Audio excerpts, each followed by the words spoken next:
ભરૂચના જૂની આરટીઓ કચેરી વિસ્તારમાં બે જૂથો વચ્ચે ટેમ્પો ખસેડવા બાબતે થયેલી મારામારીમાં 6 વ્યક્તિઓને ઈજા થઈ હતી, જેના પગલે સમગ્ર વિસ્તારમાં ભયનો માહોલ સર્જાઈ જવા પામ્યો હતો। મારામારીનો વિડીયો વાયરલ થતા પોલીસે તપાસ હાથ ધરી છે।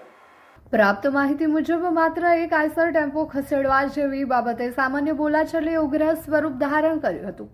જોતજોતામાં બંને પક્ષના લોકો સામસામે આવી ગયા હતા અને ડાંગ તથા પથ્થરો વડે એકબીજા પર હુમલો કરતા ભય સાથે દોડધામ મચી જવા પામી હતી। આ ઘટનાના વિડીયો વાયરલ થયા છે, જેમાં ખુલ્લેઆમ મારામારી થતી સ્પષ્ટ જોવા મળે છે। આ ધીંગાણાના કારણે આસપાસના વિસ્તારમાં ભયનો માહોલ ફેલાઈ ગયો હતો। આ મારામારીમાં બંને પક્ષના મળીને કુલ 6 લોકો ઈજાગ્રસ્ત થયા છે, જેમને સારવાર માટે હોસ્પિટલમાં ખસેડવામાં આવ્યા છે। આ બનાવની જાણ થતાં જ પોલીસ કાફલો દોડી ગયો હતો અને બંને પક્ષની ફરિયાદ નોંધીને આગળની કાર્યવાહી હાથ ધરી છે। મારું નામ હાસમ રાજુદ્દીન શેખ છે। મારી ગાડી પેપરની ભરીને ગોડાઉન હલદરથી અહીં આવતી નંદેવાડ બાજુ આ લોકો 10 થી 15 જણા હાથમાં ધારિયા, પછી લાકડા, પછી ફાટિયા બધું લઈને બેહેલા હતા। એ લોકો અમારી એમની જોડે કંઈ દુશ્મની નથી, અમે એમને ઓળખતા પણ નથી કોણ છે કોણ નહીં। ગાડી પહેલાં અંદરથી બહાર કાઢવા છોકરાને મારીને પછી હું હાથ જોડીને એમને રિક્વેસ્ટ કરતેલો કે ભાઈ તમે, હું ધંધેદાર માણસ છું, મારા જોડે કંઈ ભેજામાર ના કરો, મારી ગાડી નીકળી જવા દો।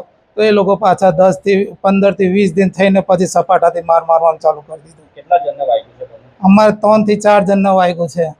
અમે તે ચોકડી પર ગાડીઓ લઈને ફેરા મારીએ છીએ। ત્યાં રસ્તો બનાવતો એટલે ભાઈ બીજી જગ્યાએથી કાઢતો હતો ગાડીઓ,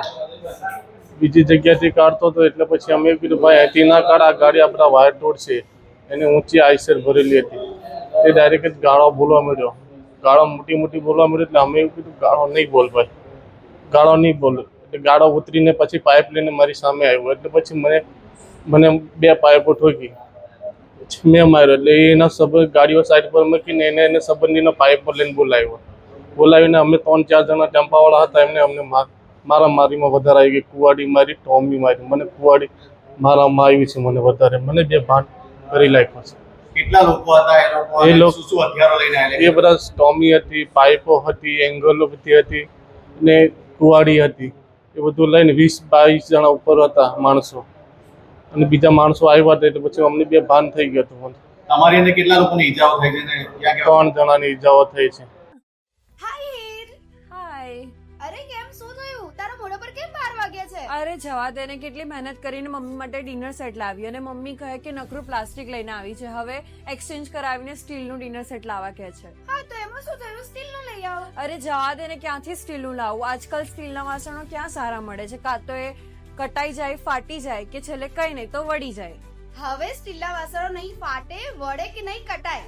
ભરૂચમાં સ્ટીલની કોઈ પણ વસ્તુ ખરીદવી હોય તો ભરૂચનું માત્ર એક જ સ્થળ, વર્ષોથી વિશ્વાસપાત્ર નર્મદા ઇન્ડસ્ટ્રીઝ। વાવ, આ તો બહુ હેવી અને સારી ક્વોલિટીનું સ્ટીલ લાગે છે, પણ આ બધી વસ્તુઓ પર ડિસ્કાઉન્ટ મળશે ખરું? અરે આ બધી વસ્તુ તને હોલસેલ ભાવમાં મળી જશે। ભરૂચના બધા હોટેલ્સ વાળા, કેટરિંગ વાળા બધા અહીંથી જ વાસણો ખરીદે છે। માત્ર ભરૂચમાં જ નહીં પણ વિદેશમાં પણ નર્મદા ઇન્ડસ્ટ્રીના ટ્રાય-પ્લાય વાસણોની ખૂબ જ માંગ છે, એટલે જ વિદેશમાં રહેતા લોકો વાસણો ખરીદવા માટે નર્મદા ઇન્ડસ્ટ્રીને જ પસંદ કરે છે। તો અમે તમારી શોપિંગ કરી લીધી છે। તમે ક્યારે આવી રહ્યા છો? Narmada industry, phase 1, JITC, near Narmada Nagar, Bharuch. For more information call on the given number.